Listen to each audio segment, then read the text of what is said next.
మీరు నమ్మారు, అధికారం ఇచ్చారు. రాష్ట్రం అభివృద్ధి పదంలో నడవాలంటే గెలవడం, ఓడిపోవడం ఇది కాదు అని ఒక స్పష్టమైన పిలుపునిచ్చారు. అలాగే లోకేష్ కూడా ఏమన్నారంటే చిన్న చిన్న విభేదాలు, ఇష్యూస్ ఉంటాయి, ఒక కుటుంబంలోనే ఉంటాయి, కానీ విడాకులు మాత్రం రావు అని కూడా చాలా స్పష్టంగా చెప్పారు.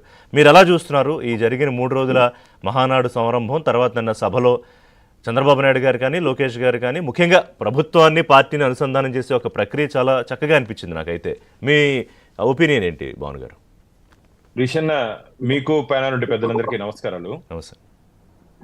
మహానాడు ప్రతి సంవత్సరం చాలా వైభవంగా నిర్వహిస్తారు, కానీ ఈ సంవత్సరం జరిగినటువంటి మహానాడికి కొన్ని ప్రత్యేకతలు ఉన్నాయి. కడప నాది, కడప ఎవరిలో మిగతా వాళ్ళు వచ్చి ఎవరు ఏం చేయకూడదు, ఏం చేయలేరని చెప్పి అక్కడ జరిగినటువంటి జగన్ రాజ్యాంగాన్ని తలదన్ని ఈరోజు అంబేద్కర్ రాజ్యాంగం నడిచింది. ఎందుకంటే ప్రజాస్వామ్య పద్ధతిలో అక్కడ గతంలో ఏం జరిగినటువంటి సందర్భాలు లేవు. నిన్న చాలా బాగా 3 రోజులు చాలా బాగా జరిగింది. అంతేకాకుండా మీరు ఇప్పుడు ఏదో విడాకులు అన్నారు. విడాకులు కాదన్నా, మాది మావిడాకులు పచ్చ తోరణాలతో ఇంకా ఆంధ్రప్రదేశ్ లో మా కలయిక బీజేపీ, టీడీపీ, జనసేన కలయిక ఆంధ్రప్రదేశ్, వికసిత ఆంధ్రప్రదేశ్ కోసం ఆంధ్రప్రదేశ్ ప్రజల కష్టాలు ఇష్టాలు తెలుసుకొని పనిచేసే ప్రభుత్వం మాది. మీరు కానీ గమనించేటైతే 2019 నుంచి 24 వరకు ఏం జరిగిందన్న, గాల్లో తిరిగే సీఎంని ఆంధ్రప్రదేశ్ రాష్ట్ర ప్రజలు తిరిగారు, చూశారు. 10 కిలోమీటర్లు 5 కిలోమీటర్లు పోవాలన్నా హెలికాప్టర్ తీసుకొని గాల్లో తిరిగినటువంటి ముఖ్యమంత్రి వారు. ఈ రోజు చంద్రబాబు నాయుడు గారు చూడండి, నిన్న రాత్రి 3 రోజుల సమావేశం పూర్తయిన తర్వాత ఇమీడియట్ గా నిన్న రాత్రి ఢిల్లీకి రావడం జరిగింది. 73, 74 వయసు ఉంటది చంద్రబాబు నాయుడు గారికి. కాబట్టి ఆంధ్రప్రదేశ్ కి నేను మొదటే చెప్పాను, 2024 ఎన్నికల ఫలితాలు వచ్చిన తర్వాత ఆంధ్రప్రదేశ్ రాష్ట్రానికి మంచి రోజులు వచ్చాయి. మంచి రోజులు వచ్చాయి. ఆంధ్రప్రదేశ్ ప్రజలు ఒక మంచి ప్రభుత్వాన్ని ఎన్నుకున్నారు. గతంలో ఉన్నటువంటి 151 స్థానాల్లో ఉన్నటువంటి అప్పుడే అధికార పార్టీని ఫ్యాన్ రెక్కలు ఇంచేసి ప్రతిపక్ష హోదా కూడా లేకుండా కేవలం 11 స్థానాలకు మాత్రమే పరిమితం చేశారంటే ఆంధ్రప్రదేశ్ ప్రజలు జగన్మోహన్ రెడ్డి మీద, వారి ప్రభుత్వం మీద, జగన్మోహన్ రెడ్డి పనితీరు మీద ఏ విధంగా కోపంగా ఉన్నారో. నువ్వే కాదు బటన్ నొక్కేది జగన్, మేము కూడా బటన్ నొక్కుతామని చెప్పి బూతుల్లోకి వెళ్ళి బటన్ నొక్కి ఈరోజు మాకు ఇంత మ్యాండేట్ ఇచ్చారు. కాబట్టి కడపలో మహానాడు విజయవంతమైంది. ఖచ్చితంగా రాబో రోజుల్లో మిత్రుడు విజయ్ చెప్పినట్టు ఆ 11 స్థానాలు కూడా వాళ్ళు నిలబెట్టుకునే పరిస్థితి లేదు.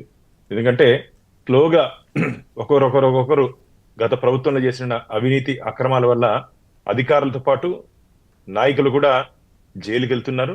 ఇది ఎంతవరకు పోతుందో ఈ ప్రకంపనలు తాడేపల్లి ప్యాలెస్ వరకు ఖచ్చితంగా వెళ్లే అవకాశం ఉంది. ఎందుకంటే అక్కడి నుంచే కర్త కర్మ క్రియ అంతా దాని అంటారు స్టోరీ, స్క్రీన్ ప్లే, డైరెక్షన్ ఇవన్నీ తాడేపల్లి ప్యాలెస్ నుంచే జరిగింది. కాబట్టి రాబో రోజుల్లో ఆఖరికి ఇదే చూస్తారు.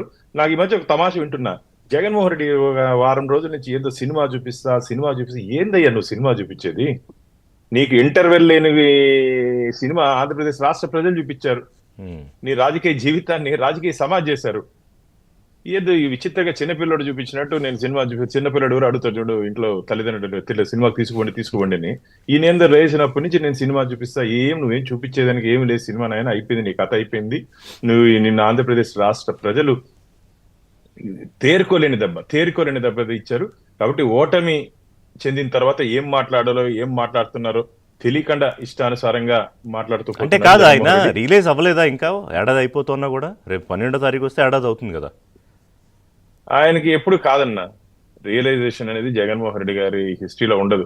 ఇంకా ఆయన సిగ్గు లేకుండా ప్రజలు ఇవ్వాల్సినటువంటి ప్రతిపక్ష స్థానాన్ని నాకు ఇవ్వండి అని చెప్పి అడుక్కుంటున్నాడే. అడుక్కునేది కాదు, ప్రజలు ఇవ్వాల్సింది. దీన్ని బట్టి మనకు అర్థం కావట్లేదు చెప్పండి.